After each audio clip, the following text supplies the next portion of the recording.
The stage was set for a momentous day. The Prime Minister could be fighting for his political life. Good morning, Britain. The Sue Gray Partygate report is imminent. The Prime Minister now waits to discover his fate. Sue Gray's inquiry into lockdown parties in Downing Street is believed to be complete. But as the Prime Minister's convoy snaked towards Parliament, he still hadn't received Sue Gray's findings on what went on during lockdown under his own roof. The parliamentary day ended just 2.5 hours ago. Order. Order. With a whimper, no report, no statement. And the mantra of recent weeks still on everyone's lips. Let's wait for the reports. Let's wait for the reports. I'm waiting for the report. But back inside the Cabinet Office on Whitehall, just at the end of Downing Street, Sue Gray still had hold of her report.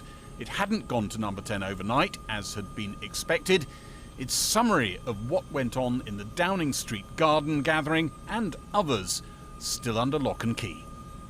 The Commons did fill up for question time, another session dominated by a report still unseen. The reality is that we now have the shameful spectacle of a Prime Minister of the United Kingdom being subject to a police investigation. Unable to lead the country, incapable of doing the right thing, and every day his cabinet fail to speak out, they become more and more complicit. Whatever he says in his statement later today or tomorrow won't change the facts. Isn't this a Prime Minister and a government that have shown nothing but contempt for the decency, honesty and respect that define this country? Of course he wants me out of the way, Mr. Speaker. Of course he wants me out of the way. He does. And I can't, and many people, of course, I don't deny it. For all sorts of reasons, many people may want me out of the way. But I tell you the reason he wants me out of the way is because he knows that this government can be trusted to deliver. The problem with the Labour Party today, Mr. Speaker, is that he's a lawyer, not a leader. Labour's deputy leader heckled, "You've got a liar, not a leader." There were more Tory cheers behind the Prime Minister than in other recent outings, signs of an organised fight back to a threat that hasn't gone away. As you heard in the chamber there, the MPs rallying behind the Prime Minister. We've got to focus on what's really important for the British people. Come on, you must be getting bored right now of coming out, being dragged out time and again to defend the Prime Minister, aren't you? I'm not being dragged. I'm happily stomping down here to defend the Prime Minister.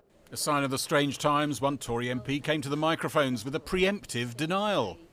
The rumours of my defection are untrue and that I will not be crossing the floor of the House of Commons. Obviously, these last few weeks I have personally felt very disappointed by what I've read and what I've seen in the press, and I've conveyed that both to the media, very much so last week, but also to the Prime Minister yesterday.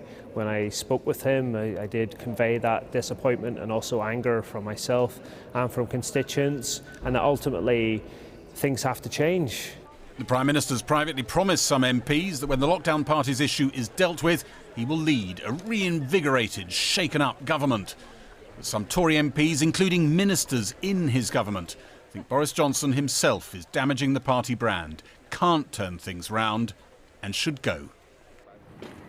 Well, Gary joins me now live.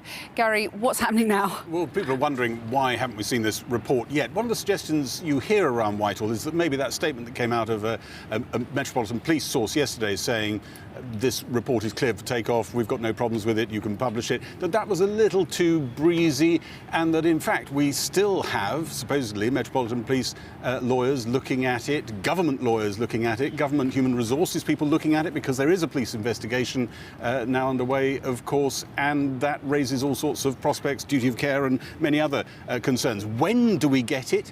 Well, in theory, it could go into number 10 tonight, tomorrow, and then the question is for the Prime Minister, does he go to the House of Commons with it? Because Thursday and Friday this week are pretty thinly attended days in the House of Commons. MPs might react badly if they're in their constituencies when this amazing political moment happens. It wouldn't be particularly good optics for the Prime Minister to have empty benches behind him. But on the other hand, what they've got to weigh up is, would it alienate punters outside if they thought the Prime Minister was sitting on a report and not bringing it straight to the House of Commons. So they've got to weigh that up, and I suspect in the end what they're hoping for is that they get the report maybe towards the end of Friday when Parliament's risen, and then they have the weekend to chew over it and Monday to share it. Then the question is, will there be enough Tory MPs antagonised by that to demand a vote of no confidence in the Prime Minister? That number of 54. And what the rebels there are saying is that they really need to get to 54 within about 24 hours of people seeing the report. So, tense moments.